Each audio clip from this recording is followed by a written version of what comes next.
Hello সকল viewers, আপনাদের আমি সবার আগে থ্যাংক ইউ জানাতে চাই যারা আমাকে নতুন সাবস্ক্রাইব করেছেন।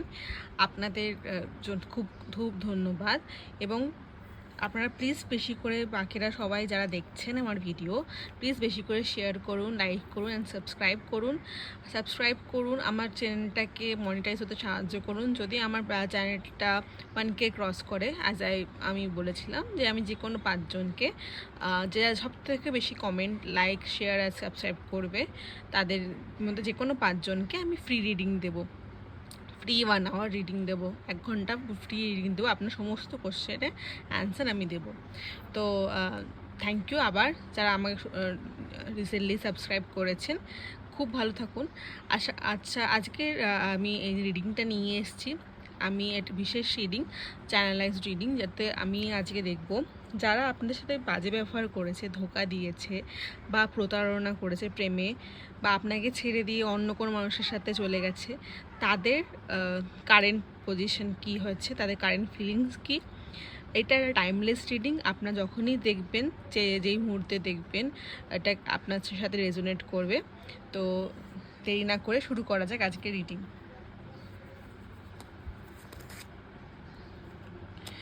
The empress,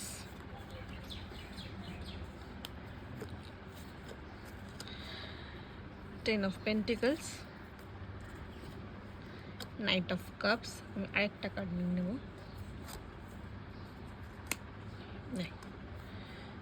three of swords. যারা আপনাকে ছেড়ে গেছে তাদের মধ্যে বেশিরভাগ হতে পারে তারা কোনো আর্থ সাইন বিলং করে। যেমন আর্থ সাইন বলতে হচ্ছে আর্থ সাইন বলতে হচ্ছে যে ইয়ে আর্থ সাইন বলতে হচ্ছে যেমন টরাস, বা কোনো ওয়াটার সাইন বিলং করে, বা কোনো এয়ার সাইন বিলং করে। তাদের কারেন্ট ফিলিং বলতে গেলে দ্য এমপ্রেস এখানে বোঝাচ্ছে যে যারা যখন ছেড়ে গেছিলো আপনাকে, তারা মনে করেছিল যে ভালোই করেছে।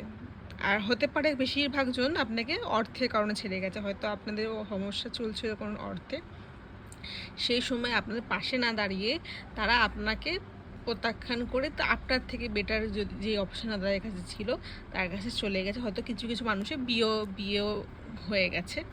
কিন্তু যা প্রেজেন্ট দেখা যাচ্ছে যে তারা এখন হতাশায় ভুগছে। তারা যেমনটা ভেবে গেছিলো যে এরকম হবে, সেরকম কিছুই হচ্ছে না।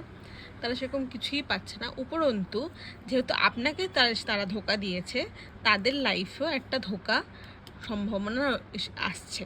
তাদের লাইফে হয়তো কোনো থার্ড পার্সন আসবে, যে যা মানে তাদের বিবাহিত, যদি তারা অলরেডি বিবাহিত থাকে, তাদের বিবাহিত সম্পর্ক হয়তো কোনো থার্ড পার্টি আসবে যারা তাদের বিয়েটা বিচ্ছেদের চেষ্টা করবে, বা বাইরের কোনো মানুষের সাথে জড়িয়ে পড়বে, থার্ড কোনো মানুষের সাথে জড়িয়ে পড়বে।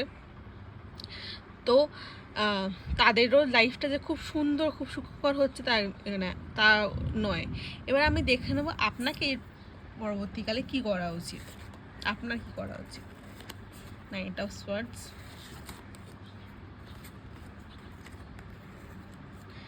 টেন অফ ওয়ান্স,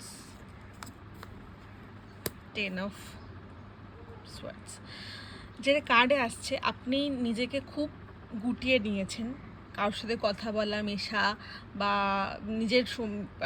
নিজের ফিলিংসটা ব্যক্ত করা খুব রিসেন্টলি বন্ধ করে দিয়েছেন। আপনি কথা হয়তো কাউকে কিছু বলতে পারছেন না, বলতে চাইছেন না আপনার মনের যে কষ্টটা। আপনাকে এঞ্জেলস বলছে যে আপনি নিজের মনের কষ্টটা ব্যক্ত করুন,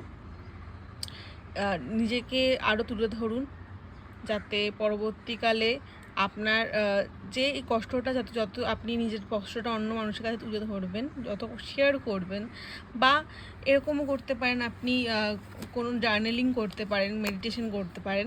যদি আপনি শেয়ার না করেন, আপনি কোথাও লিখুন আপনার মনের কষ্টগুলো, তাতেও আপনার সেটা লাঘব হবে, আর যেটা পরবর্তীকালে আপনাকে মুভ অন করার জন্য সাহায্য করবে। দেখুন, যে আপনাকে ধোঁকা দিয়ে ক্ষতি করে গেছে তার তো জীবনে ভালো হচ্ছে না, সেটা তো আমরা অলরেডি দেখে নিয়েছি।